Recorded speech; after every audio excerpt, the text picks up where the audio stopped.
If you've been watching my channel for a while, you probably know that I started doing YouTube commentary with the case between Laura Owens and Clayton Echard. Clayton, who I had never met at the time, is a former Bachelor lead, and he was accused by Laura Owens of impregnating her with twins, and she took him to court for a paternity suit. And what seemed like a pretty standard reality TV scandal became something much more insane. It spiraled into a mess that uncovered at least a decade of a series of scams involving fake pregnancies, medical fraud, stealing other people's medical records, ultrasounds off the internet, and what I believe to be Laura's 100% false allegations of abuse by multiple men. At one point, she even made a TEDx talk against a man using photos that have since been debunked.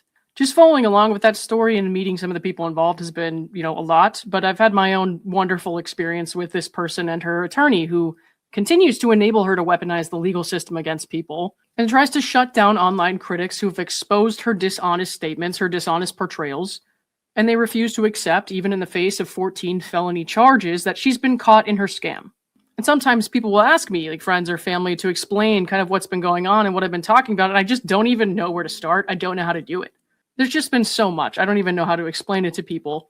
But there's a new podcast called Love Trapped, created by Stephani Young, that's telling this story from the beginning, and it's giving a lot of irrelevant background and kind of progressing through the story in a way that I feel is going to help people really understand the full picture of what we're looking at before Laura's criminal trial. Now, of course, she may take a plea. I understand one's been extended, and I think she probably should. But as of right now, there still is a pending criminal trial. I had a chance to talk to Stephani in San Francisco when I was out there for one of the DVRO hearings between Laura Owens and Mike Maricini, one of her other victims. And Laura never showed up to those hearings either time that I went out to San Francisco to watch, but Stephani did, because she wanted to be there to observe and get the story for that part of her podcast, which, hasn't happened yet. Only episodes 1 and 2 are out so far. But I think she got a chance to talk to a lot of people while she was out there, including at least one of Mike's attorneys and some of the other people who have been following these high profile now, public interest cases. Laura was obscure and able to get away with things more when she initially got a DVRO against Mike Maricini. But so much has changed, and I feel like the podcast is really laying the groundwork for people to understand how this happened and why this is so bizarre to so many people, why they care deeply about it. After listening to the first couple episodes of Stephani's new podcast, I was able to talk to her and ask her some questions. And I'm going to show you what she had to say, but before I do that, I don't think I said anything too out of pocket when I was having this conversation with her. Unfortunately, though, I have to state for the record that since one of the subjects of her podcast refuses to stop surveilling me online, I'm just going to put it out there that none of my opinions are a reflection of Stephani's. Laura and her cost-free attorney have a history of trying to use images of me and my own random online statements, even, semi-private conversations, in court cases that have nothing to do with me, that I'm not a party to, but they use my images and my statements in order to try to punish other people who weren't even involved in my discussions. It's wrong, and they mostly do it to abuse the judicial record and abuse the court process, to try to hurt online commentators and interfere in people's personal relationships, punish people for their free speech, but they do it anyways because that's the kind of people they are. And it's the only way that they can distract from Laura's criminal behavior. So anytime I'm going to do an interview or have a discussion with a new person, I'm going to unfortunately have to give this kind of disclaimer that no one should even have to give. Also, you're going to see me cut in like this a couple times because this was pre-recorded and edited, but you'll be able to tell that it's just me commenting after the fact because it's daytime, and also Stephani will not be on the screen. There are some comments like what I just said that I'm going to make without her on the screen because I don't want it to be cherry-picked and for her to be made out to be endorsing any of my stronger opinions about Laura or her attorney. Now, again, it's unfortunate that I should even have to do that, but they're always watching me. They're always trying to see what I'm saying to other people, and they always try to kind of create a divide between people and isolate me by trying to drive a wedge between me and whoever I've been talking to. Look no further than Mike Maricini's recent DVRO renewal case, where they put photos of me and tried to suggest that Omar, as opposing counsel, was somehow conspiring with me to, I don't know what they were trying to establish there, to be honest. It had nothing to do with Mike. But these people are, in my opinion, kind of crazy, and they will try to turn a free discussion or a free expression of opinion into some sort of crime.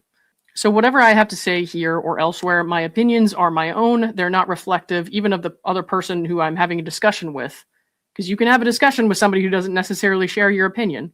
And Stephani is a professional who's trying to do a good job getting both sides of the story for her podcast. So with that said, let me go ahead and show you some of what we got to talk about. Tell me about the first time you met Clayton. So I went to Arizona. My parents obviously live there. And it was kind of one of those things where it's like, you know, you hear me ring the doorbell and I'm like, oh my God, you really are that tall. I'm 5'3", so he's like so tall. Are you really 5'3"? I don't remember you being that much 5'3". shorter than me. Yeah. So my husband was actually with me because my husband works for the same company that I do. And I was like petrified that I was not going to get the sound recorded. And I'm like, someone needs to go with me and make sure that there's like 2 devices running, 2 recording devices. And he's also really good at doing those things like, you know, hitting the record button when I hit doorbell, stuff that I wouldn't have thought of in the moment. So I'm glad that he was there to do that. But we met Clayton at his Airbnb. And, you know, we did a really long interview, and I saved the conversations about the June 10th trial for that interview. I wanted to do those in person to get his reactions and see how he felt about those in real time. He had also the first couple of episodes of Perfect Match had come out. So he was talking about those for a while when we got there. And I think it was about a 2 or 3 hour conversation where we did the interview. He showed me around the Airbnb. It's beautiful. His property is beautiful. And then he started telling me about his rose ceremony, which you heard in the first episode. And he was like doing the whole thing. He's like, I had this ice pedestal and I put on a suit and I had these women come over and I was videotaping it.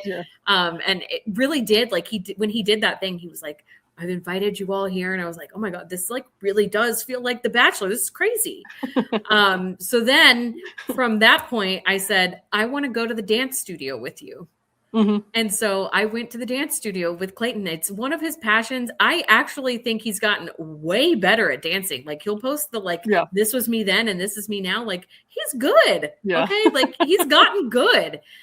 So it was really fun to see him in that element. And I will say that it was the first time I met him. So I feel like I was a little bit more shy and timid than I would be now. But they were trying to get me to dance. And I was a cheerleader in high school. And that's like the dancing knowledge that I have is like cheer dancing. I mean, that's something, right? I mean, it's not nothing. But it's not like hip hop. Hip hop is like smooth and you got to be like loose. And that's not the way that my body moves in my late 30s. So it was a fun experience. And there are like very short videos of that hopefully don't ever see the light of day. I feel like that needs to happen. No, I don't think that needs to happen. But I wanted to just see him in his element. I wanted to see this person doing what they liked to do and really just trying to get to know him. Yeah. Yeah. I mean, I don't think that I could even do that. I'm stiff as a board. Like it's bad. I can't even do the Macarena without making it look like painful. So it's, just. Hip hop dance is not for the weak. Well, if you ever change your mind, I'm sure everyone would love to see your excerpts from that. I think, listen, if we can get this podcast to #1, maybe. All right. Well, you heard the lady. Okay. That was actually recorded towards the end of our conversation, but I wanted to start with that, so I moved it. How much about this stuff were you aware of before this came across your desk? I heard about the case when I was in Arizona shopping for wedding dresses. I laugh about that story because I was engaged at the beginning of 2023. And then my husband and I were trying to decide where we were going to get married. His brother had just gotten married in Florida and he has family there. And I'm like, I don't want to do the same thing that he just did. And then my family's in Arizona and I love Arizona. So I was like, let's do it in Arizona. So it made more sense to buy a wedding dress there. So I wasn't flying it there. That seems like a disaster. So I was shopping for wedding dresses and I'm online all of the time. And I remember seeing the story and I don't remember exactly what it was, if it was on social media, if it was on a news station. I don't remember exactly what it was, but I was like, oh, that's crazy. And I think I had the same reaction that a lot of people did, which was former Bachelor sounds about right, Mm-hmm. Yeah. And then obviously facts started to come out and where we are today. But I just remember thinking about it and hearing about it then. And then I was a casual follower of the story, not like I am now, which is everything that's on the internet I've seen. But yeah, that's kind of how I got initially introduced to the story. And I wonder if it was one of those things where it was I was in Arizona, and since it was kind of like an Arizona type story, I was being fed the content. I don't know. So you were not one of the anonymous Reddit accounts that started this? No, I was not. Just checking. Nope. Yeah. Okay. So you started getting into the story, and then when did it actually hit you that you were going to be a part of it? And like, what did you do first? Yeah, so my background is in radio, and I have a short stint in working for the Chicago Cubs. I worked there for 6 seasons, and then I was in news after that. And I kind of always did podcasts as like a secondary type of thing. I released an independent podcast with my husband during the pandemic because we really didn't have a lot to do. And when this came across my desk, it was an opportunity. I'd gotten laid off from my news job with 230 other people, and I was looking for the next thing. And as this came through, it was just like, how could I say no? Like, how could I say no to this story? It seemed so interesting. It's investigative. It was the opportunity to host something. And it was just like every job that I'd had up to that point, kind of like all in one in this job. Okay, cool. And then what did you do? Reach out to Clayton first, or who did you talk to, I guess? So the company that I work for, Glass Podcasts, which is a division of Glass Entertainment Group, had this story in development. And so I got the job with them based on this story. So when I interviewed with them, they were like, this is the story that you're going to be doing. Do you want to do it? And I was like, yes, I want to do this. But my first conversation was with Clayton. I had to meet him and make sure that we were going to be a fit for this, because it's a process where I've interviewed him for hours and heard his story, and he has to be completely honest and open with me about everything. And, I think there's moments where it's kind of like, I can't believe I'm talking to the former Bachelor about this. This is crazy. Did you watch his season of The Bachelor? I did not. And it's crazy because I was a really big Bachelor fan. Yeah. And that seems personal. Man, a lot of people following this case between Clayton and Laura and now the other victims, they've never actually seen Clayton's season of The Bachelor. I think Clayton's season was the last full season of The Bachelor I watched. And as a viewer of reality TV, for the purpose of, like spectating and entertaining a mess, I thought it was pretty good TV.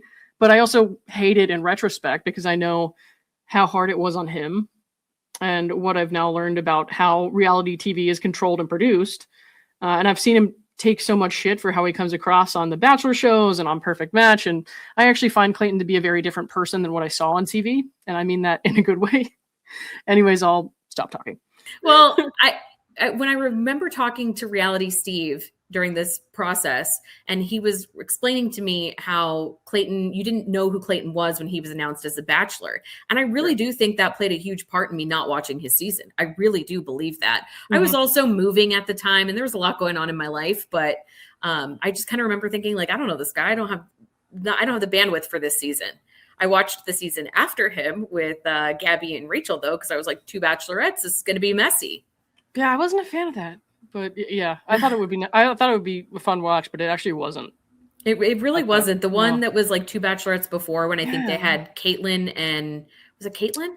I think Caitlin and Britt was Britt. Yeah. Then they like voted one off. Yeah, voted one off the island. Right? Yeah, that's like I take that so hard. Me too. I would take that so personally. So, but being a Bachelor fan, I was like, of course. So then when I took this job, I obviously went back and watched Clayton's season. Okay.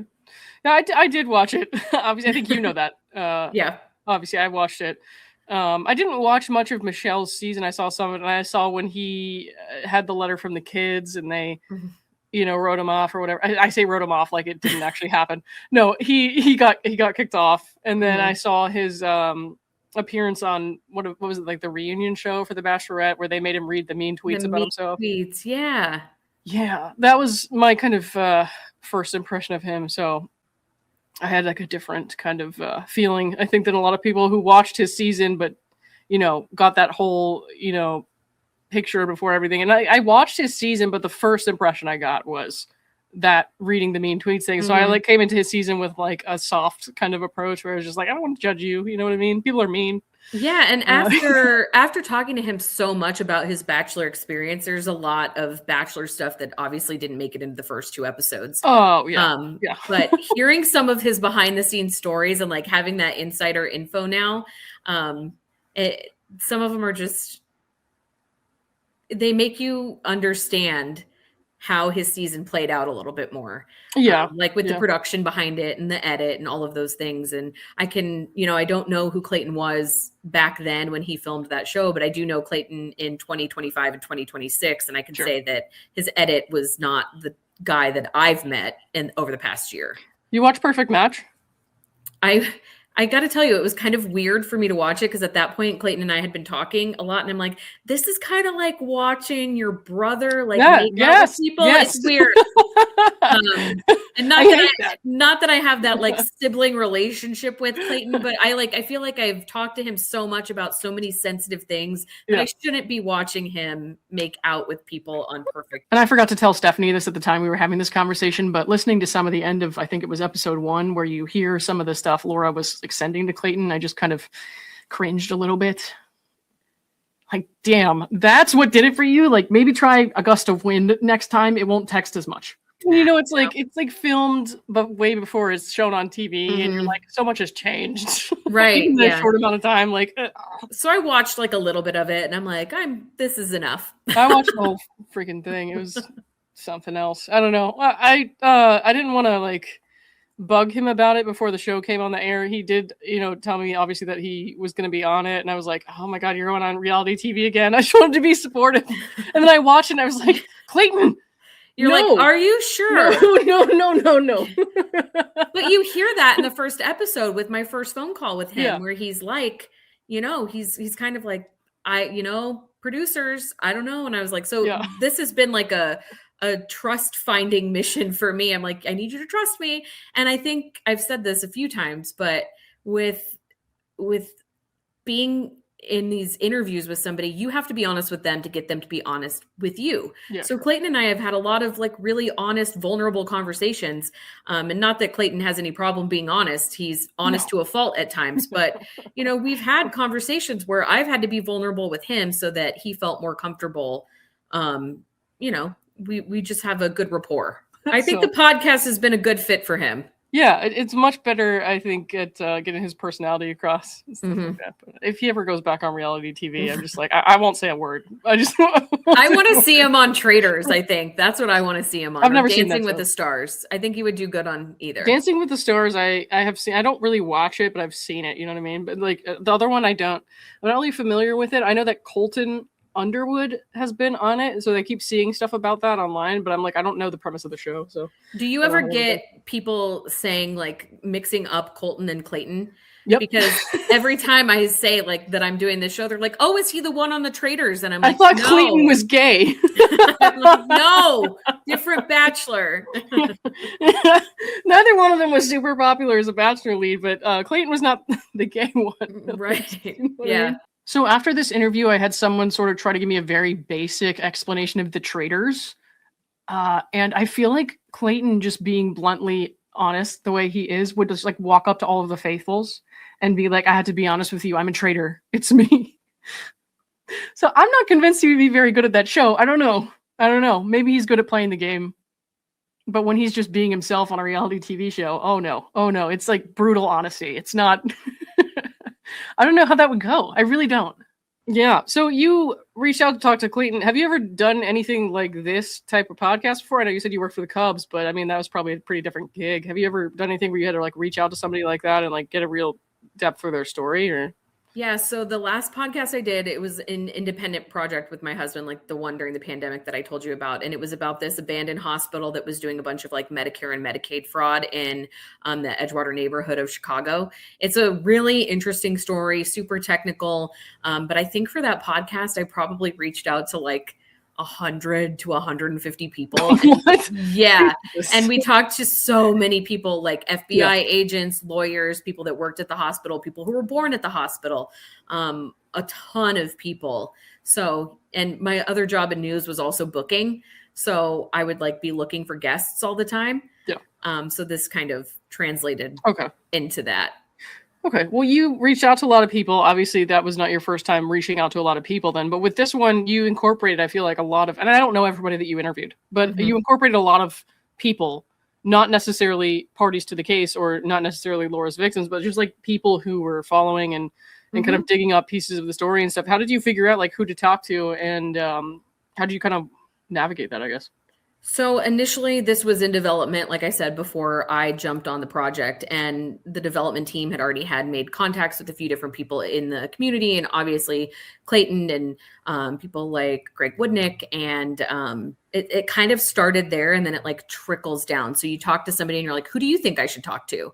And they give you a list, and it's like, "Well, who do you think I should talk to?" And then you get a list like that. So it kind of just spider webs. And then also, like if I'm doing research online and I see a name, I'm like, "This feels like I should reach out to them."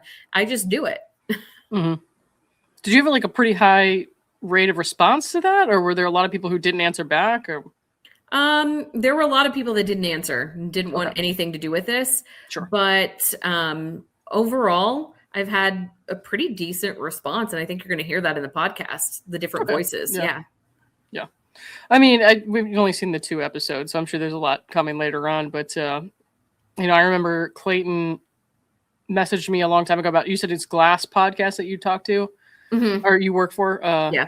So he messaged me about that company and was like, "Have you heard from these people?" I was like, "No, not yet, but I'll do it if you want me to or whatever." So I'll add here, and this is again not something I wanted to bring up necessarily with Stephani because I don't want her getting any sort of blog attacks.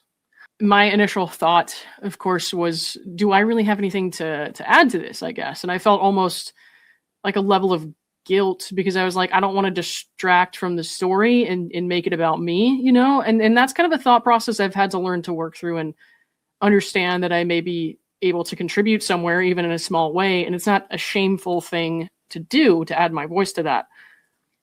And this was long before I met Stephani and knew the care and detail that she was putting into it. And I was actually really blown away at how much she cared to look at every angle and to talk to everyone she could, and to try to figure out who had been around since the beginning and how Laura's behaviors and crimes came to the public eye.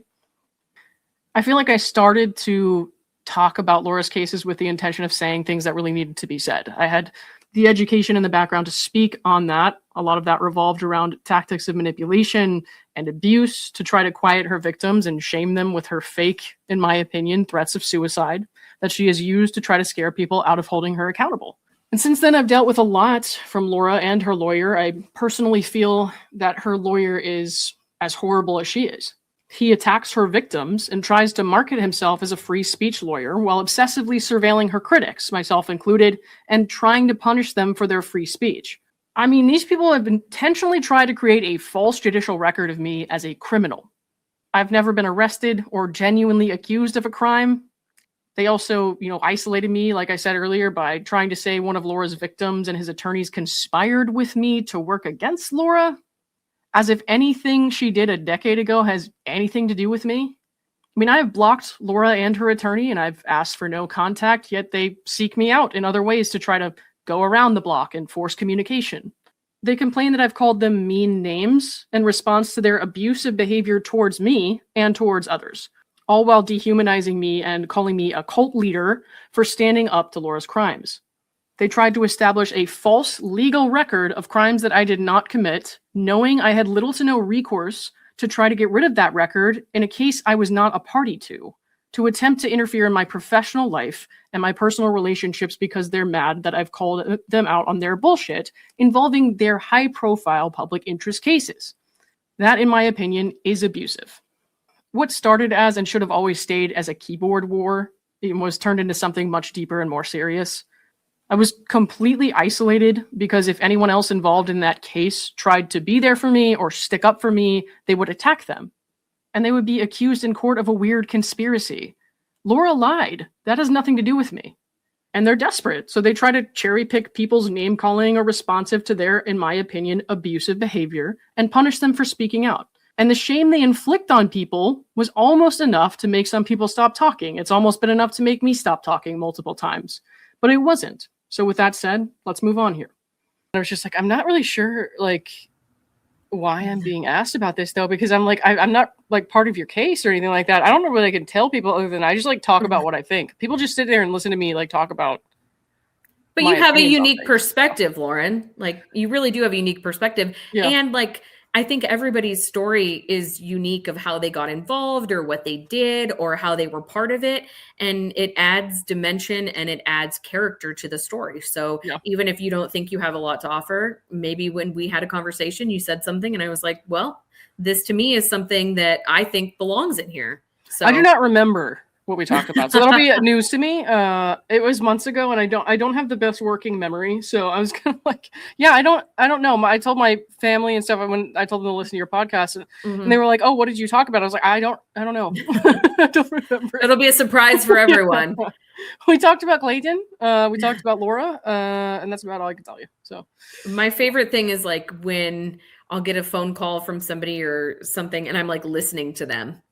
Like there have been times where I've been like editing something of Clayton's and he'll call and I'm like, this is a lot. Oh, right. No, of course. Yeah. Well, I don't call people, so that should help. At least. Yeah. Phone calls are not my favorite thing, but Clayton does love a phone call. And I bet. Yeah. Sometimes I bet those are long phone calls. Listen, in this business, you want people that are going to give you a lot of content. Yeah. And sometimes that's a blessing and a curse. Did you ever get to a point where you felt like it was really difficult for you to like continue with the story, or? Yes, every day. Okay. Well, yeah, not like from a logistical standpoint or anything, but like from a personal standpoint, just like this is too much. From a personal standpoint, there's not a lot of things that bother me. It really takes a lot to like offend me, if that means anything. But from a logistical standpoint, this is a huge case. There are court documents out the wazoo. There are, I said wazoo. Who says that? Sorry, could you define wazoo for me? I think I've heard my mom say it like a million times, and I don't know why it just came out of my mouth. I guess I'm turning into my mother. Oh, good. Okay. But yeah, there's so many court documents. There's so many legal terms that you have to learn. And, I didn't know the difference between an injunction against harassment or an order of protection. I didn't know any of this when I started this. So I had to learn all of those things. And then, of course, I've gone through a lot of Clayton's materials, which is emails, text transcripts, and all of those things. And then you have to like figure out how to put them in a way that makes sense for people. And this podcast to me is really good for somebody who's just getting into the story and doesn't know it, because it's kind of like a bird's eye view of the main points, but also there's some little nuggets in there for people that have been around since day one that they may not have heard before. So I keep saying I'm like giving Taylor Swift Easter eggs through the podcast for people that know the story. I believe you would bring up Taylor Swift to me right now. I would, yeah. I'm offended. But no, I was like a casual Taylor Swift fan. Finally, I got into being a Taylor Swift fan, and this whole Blake Lively Taylor Swift stuff come out, and I'm just like, oh. Now everybody's gonna hate me if I'm still a Taylor Swift fan. So I have her the hat. It's like you can see it kind of behind me. I'm trying to point in the right direction right there.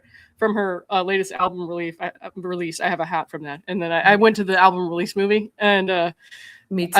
I didn't tell anyone about that. I was well, now you're telling them about it now. Yeah. Well, yeah. So I'm a little sour on Taylor Swift right now, but I'll allow it.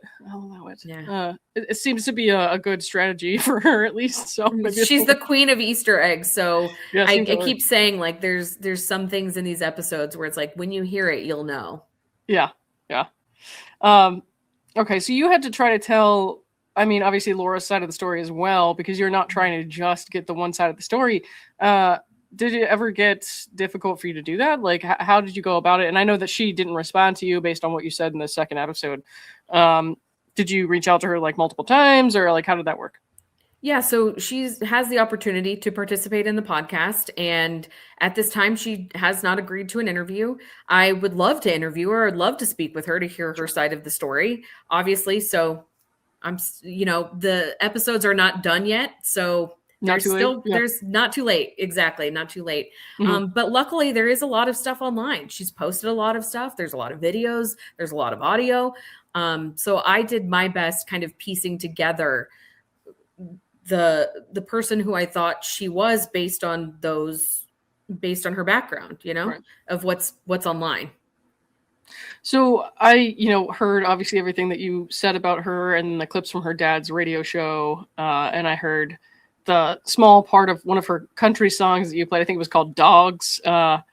And I heard the theme song to your podcast, which I think a lot of people really like, which I think, did you say, I think to Dave, it was going to be on Spotify? It's on Spotify now. Yeah. So if you Okay. look up Love Trapped, you first of all have to follow the Love Trapped podcast, and then you can go listen. You don't have to do that. I'm just saying, like, you should do that first. Well, I was just wondering, I was like, maybe Laura Yeah. would have been a better vocal for that if she had decided to go back into singing. You know? Listen, I've had to edit a lot of these episodes, and Dogs is catchy. It is catchy. I'm afraid to listen to the rest of it. I don't know. She's not a fan of mine. Let's put it that way. We don't love each other. And so I'm kind of like, I try to stay away from a lot of her stuff unless it's court related. You know what I mean? So I haven't listened to all of her music, her musical talents, but I've heard about them. And then now I have heard some of it. Yes. Yeah. So yeah. Dogs is a bit of an earworm. Dog is a bit of an earworm? Do you know what an earworm is, Lauren? It gets stuck in your head. I've been recently called a worm, if that means anything. No, but like an earworm is a song that gets stuck in your head. Oh, okay. No, I didn't, but now I do. So you're welcome. So this is somebody who's pretty highly litigious with podcasts and random social media users who talk about her story. Do you ever worry about how that might play out, if that somebody might come after you legally? Or listen, when you get into investigative podcast work, you take it on with a risk, and you know to expect the risks that are involved in it. And luckily we have a great legal team, and I feel confident in the legal team. So it's just a risk you assume when you do this kind of work. Right. Well, that's good. I was wondering, I was thinking like, well, surely the company would protect you, right, with their legal resources. So I wasn't. Yeah, we have. How that goes, though. After you started your podcast, some more information has come out in the criminal court case. I know there was an investigative kind of report that came out from a FOIA request from someone in the community. Are you going to include any of that at all? Or are you going to kind of stick to the stuff that you had outlined when you started interviewing people? Oh, this is a fluid show here. Okay. When the investigative report came out, that was obviously great because we rely on court documents to tell this story. So to have those 18 pages was really good for the podcast. Mm-hmm. And then, as stuff develops, we try to add it in, but there is a set ending to this podcast. And what I would love to happen next is it does well enough that we get a season 2, dependent on, what happens with the criminal court case. So if it would you be doing a season 2 with the same kind of story, or would it be just like a totally different court case? I think it will depend on what happens, so if there is a plea deal that's accepted, that kind of changes things. If this goes to court in July, that changes things. But I think the goal of this show in general is to hopefully tell another story similar to this in another season. But it all depends on how season 1 does. It's kind of like TV. You got to get renewed. You got to get the likes. You got to get the downloads. You got to do all those things to get to the next step. So I'm obviously hoping for that. I would love to do something else in addition to this, or continue covering the story. So fingers crossed. How does that work? I have no idea how like a major podcast like that works when it's on a bunch of different platforms. How do they consider it successful? It's like, do you count up the views between all of the platforms, or do you look at one in particular? Or there are people that do a lot of the math and analytics and data. And I got to be honest, I went to ASU, so that's not really my thing. So I personally, you don't have to make my point for me. I literally have University of Arizona tattooed on my arm. So oh yeah, I forgot we're rivals, Lauren. We're supposed to be. I keep forgetting. Yeah, I do too. Do you have anyone that you talk to who helps you kind of cut things down and sort things out, organize things, or do you get to kind of take total control of it yourself?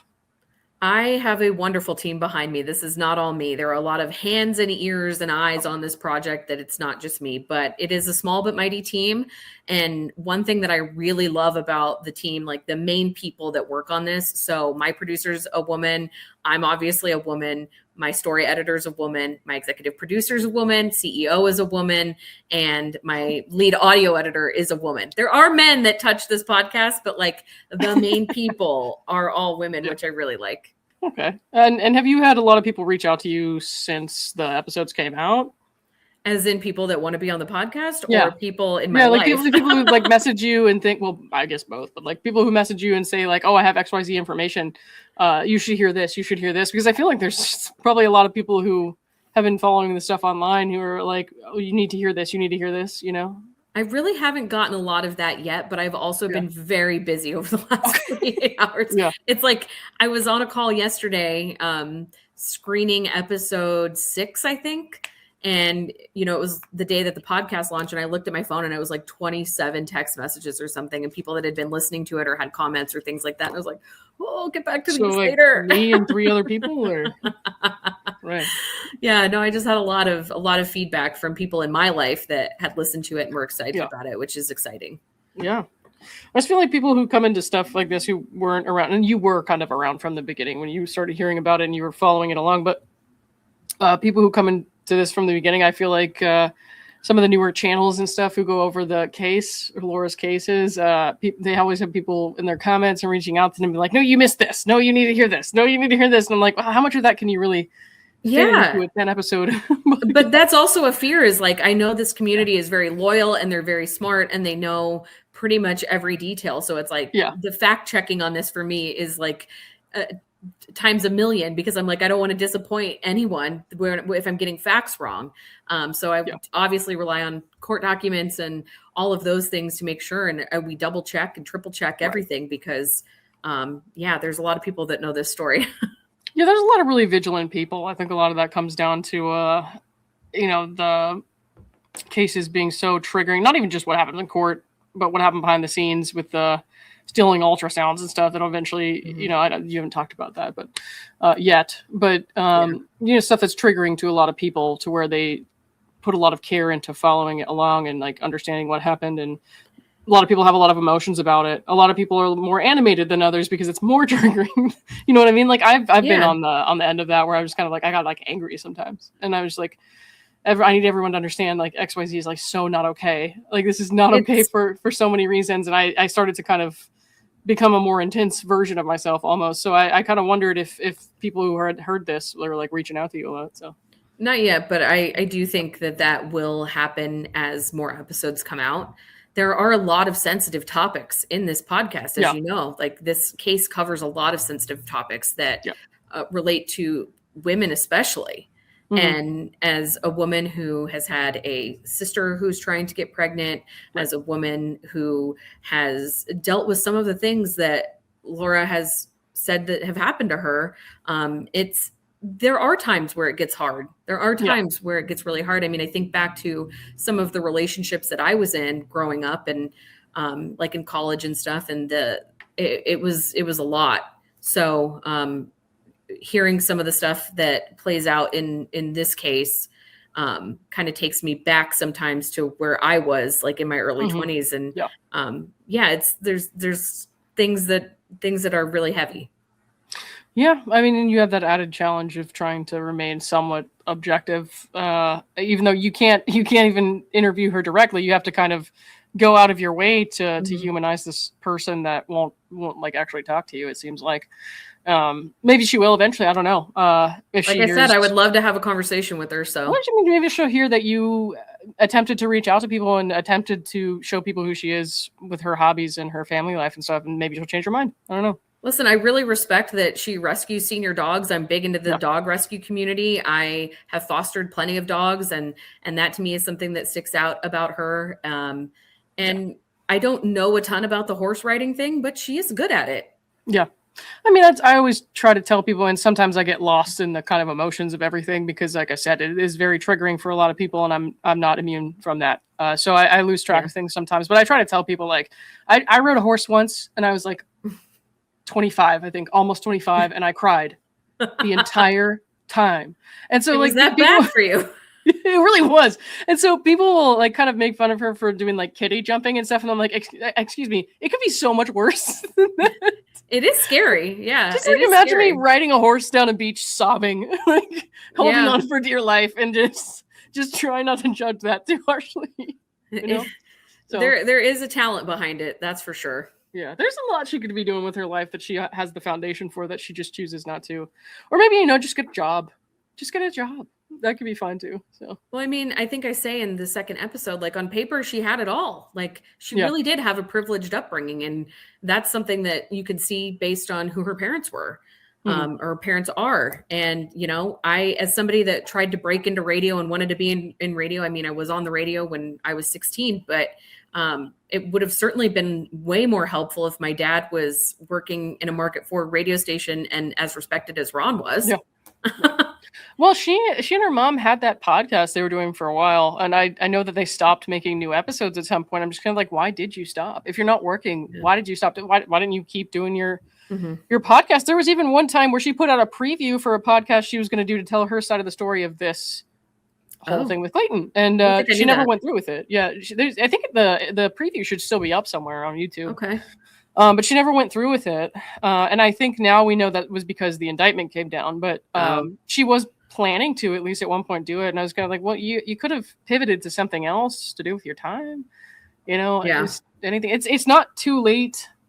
Especially with the plea being extended. I don't know if that's going to include jail time or not. I have no details of the plea, but it's not too late to do something else with your life in the meantime, you know? Yeah. Stop reading about yourself online, exercise some self-control, log off, and go do something else. I always call it the pain store. Like if you want to go read comments about your stuff, like just don't visit the pain store. There's no need to do that. Oh yeah, there are subreddits I will no longer visit because not a JFC related one, but like they're podcast related to other. It's like when this podcast talked about. It's like when this podcast comes out, and I'm looking at the reviews or comments. I'm like, you know, I didn't see any bad reviews, so I think you're safe for now. But there are always going to be people, no matter what, no matter how good of a job you do, that are going to be like hateful. So, you know, it'll come up at some point. And also it's a creative thing. It's a subjective thing. So how I would tell the story may not be how somebody else would tell the story. And, you know, we're all allowed to have opinions. So yeah, I haven't left a review yet, mostly because I don't remember to do things like that. But if you remind me afterwards, I will. Okay. I'll remind you. Yeah. So I'll like listen to it and then I'll be like, hey, everyone, you need to go review this podcast. And I'll forget to do it myself. Yeah. You know, but yeah. The list of things I've been forgetting because of the little sleep I've been getting is long. Yeah, I bet. I am like a perfectionist with this and want to make sure that, you know, I listen to every episode so many times and listen for sound and listen to make sure that I don't say anything that sounds weird or the music. Well, I gotta tell you, we have a problem there. No, it's been good. I sent it to my mom was just listening to it and my cousin, they've texted me about it today. So yeah. Awesome. I had my family members who would ask me about this stuff all the time. They're like, what are you talking about on your YouTube show? You know, they would call it. And I'm just like, I can't explain it to you. I'm sorry. I cannot. Like, I could tell you what I talked about and it'll make no sense. They'll be like, who is Mike? You know what I mean? Like, who the hell's Mike? Yeah. Go listen to my podcast. You may have heard of it. It's called Love Trapped. It's about the Clayton Echard and Laura Owens saga. Please like, follow, comment, review, subscribe. Every platform is something different. So I hope I covered them all. 5-star rating, review. We'd love it all. So go do that. So that was a brief conversation I got to have with Stephani. I didn't want to get into too many things because I know only the first 2 episodes have come out. So I want to try to not like spoil it for people who haven't followed along with the story or who may not have heard some of this stuff before. I think you should go listen to the podcast. She's doing a really good job of telling everything how it was and also kind of painting a picture of who these people are.